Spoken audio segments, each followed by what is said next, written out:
جب ہلاکو نے 656 ہجری میں بغداد کو تباہ کیا تھا، پتہ ہے کتنے آدمی قتل کیے تھے؟ 15 لاکھ آدمی، 15 لاکھ آدمی، کئی دن ان کا قتل عام ہوتا رہا۔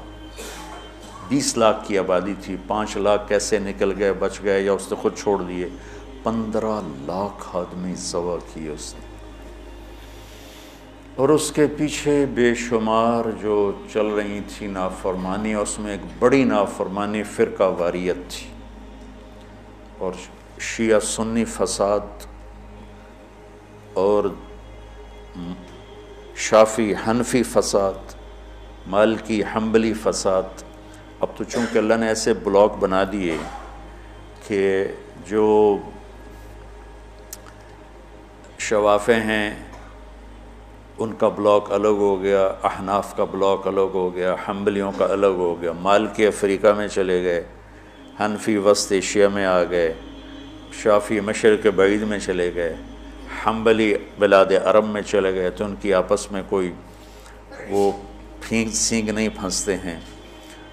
لیکن چونکہ شیطان نے تو محنت کرنی ہے، تو اہل السنت والجماعت ہو کر آپس میں اتنے لڑائیاں ہیں، اور مختلف جتنے بھی مکاتب فکر ہیں سب کے آگے مختلف مکاتب فکر ہیں، اور وہ آپس میں نفرتوں تک پہنچے ہوئے ہیں اور بغض تک پہنچے ہوئے ہیں۔ یہی حال بغداد کا تھا، یہی حال بغداد کا تھا۔ اللہ مجھے بڑے بول اور دعوے سے بچائے۔ بچوں، تاریخ پڑھے بغیر دین سمجھ میں نہیں آتا پوری طرح۔ آدمی عبرت نہیں لے سکتا، سبق نہیں لے سکتا، صرف فقہ میں گم ہو کر ایک عجیب قسم کی وہ مخلوق بن جاتا ہے۔ پورا قرآن سامنے ہو، پوری نبی کی سیرت سامنے ہو، تاریخ سامنے ہو، تو فیصلہ کرنا آسان ہوتا ہے۔ بغداد کو تحت کر دیا ہلاکو خان نے، کہ اس کے پیچھے بڑا سبب یہ آپس کے روزانہ مناظرے ہوتے تھے۔ 317 ہجری میں، 317 یعنی ابھی خیر القرون ختم ہوا ہی تھا، بغداد میں حنبلی اور غیر حنبلی مناظرے میں اس قدر فساد ہوا کہ سینکڑوں آدمی قتل ہو گئے، ایک دوسرے کی جان کے ایسے درپے ہوئے۔ دونوں طرف سے اہل سنت ہیں، لیکن ایک دوسرے کی گردنیں اڑا دی، اور یہ عام ہونے لگا۔ تو اللہ تعالیٰ کی طرف سے وہ عذاب بن کر آیا 656 ہجری میں۔ اس نے سارے بغداد کی اینٹ سے اینٹ بجا دی، اور ساری کتابیں اٹھا کے دریائے دجلہ میں ڈال دی۔ دریائے دجلہ کا پانی 1 مہینے سیاہ ہو کے بہتا رہا، اتنی کتابیں اس نے ڈال دی۔ اور اللہ نے ایسا رعب ڈال دیا مسلمانوں پر کہ 40 آدمی کھڑے ہوئے ہیں، اور ایک تاتاری مغل کہتا ہے سارے یہیں کھڑے رہو، میں تلوار لے کے آ کے تمہیں قتل کرتا ہوں۔ اس کے ہاتھ میں تلوار بھی نہیں ہے، وہ تلوار لینے جاتا ہے، وہ 40 وہیں کھڑے ہوئے ہیں، بھاگتے بھی نہیں ہیں، واپس آ کر 40 کی گردن اڑاتا ہے۔ میں مستند کتابوں سے البدایہ سے آپ کو بتا رہا ہوں۔ اللہ کے نبی نے 4 دعائیں مانگی، مسجد اجابہ، اب وہ حرم میں شامل ہو گئی، توڑ دیا اس کو۔ مدینہ میں، یا اللہ میری امت پہ تیرا ایسا عذاب نہ آئے جو انہیں ختم کر دے، اللہ نے کہا قبول ہے۔ یا اللہ ان پر کوئی زمینی ایسا عذاب نہ آئے جو انہیں ختم کر دے، اللہ نے فرمایا قبول ہے۔ یا اللہ ان پر کوئی دشمن ایسا نہ آئے جو انہیں مٹا دے، اللہ نے فرمایا قبول ہے۔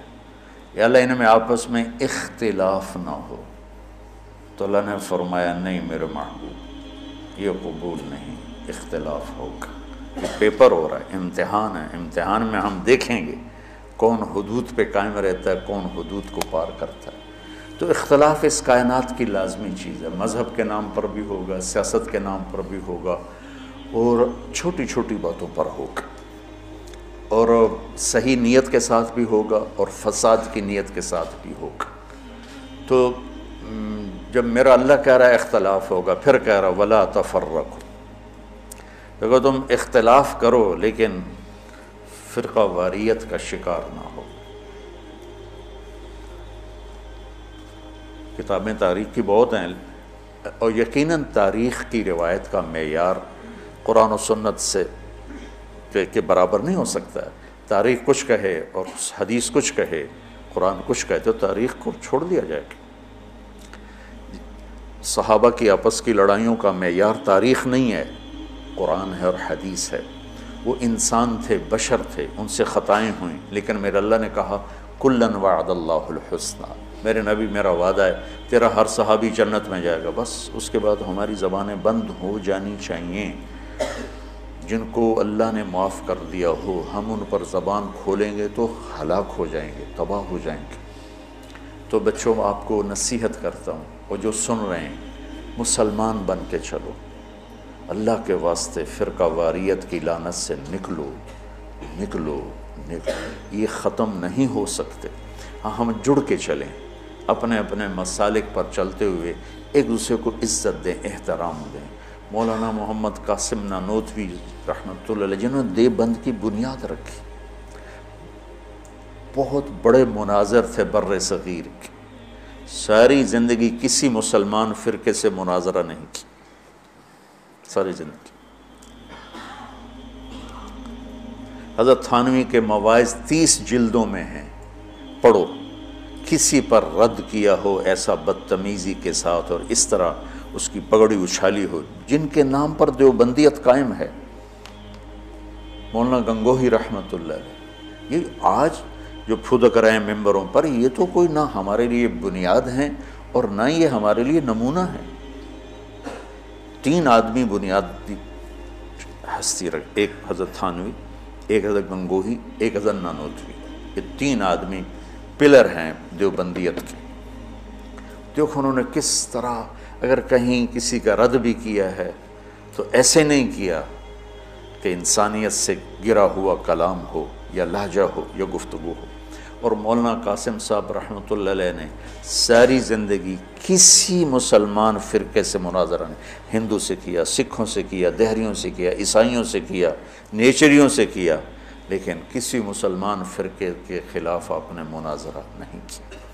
تو میں تمہیں نصیحت کرتا ہوں، امت پہلے ٹوٹی پڑی ہے، دین کا کام کرنا ہے تو وہ کرنا جو تبلیغ والے کر رہے ہیں، کہ سب کو جوڑ رہے ہیں، سب کو محبت کا پیغام دے رہے ہیں۔ اگر منفی کام کرنا ہے تو گھر بیٹھ جانا، یا ہم سے تعلق توڑ دینا، ہماری نسبت ہمیں واپس کر دینا، پھر جو تمہاری جی میں آئے کرتے رہنا۔ میں تمہیں مثبت کردار میں دیکھنا چاہتا ہوں کہ تم امت میں جاؤ تو تمہارے ایک ڈاکٹر جاتا ہے ایک محلے میں، اور 4 سال کے بعد اس کا ہسپتال کھڑا ہوتا ہے۔ 10 مولوی ایک محلے میں جاتے ہیں اور ان کا نام و نشان تک مٹ جاتا ہے۔ ایک جعلی حکیم بیٹھ جاتا ہے اور اس کے مریضوں کا رش لگ جاتا ہے، جعلی پیر بیٹھ جاتا ہے تو تعویذ لینے والے کوئی لائن لگی ہوتی، اور ایک اچھے مدرسے کا پڑھا ہوا بچہ اپنے ماحول میں جاتا ہے، وہ کوئی اثر ہی نہیں چھوڑتا۔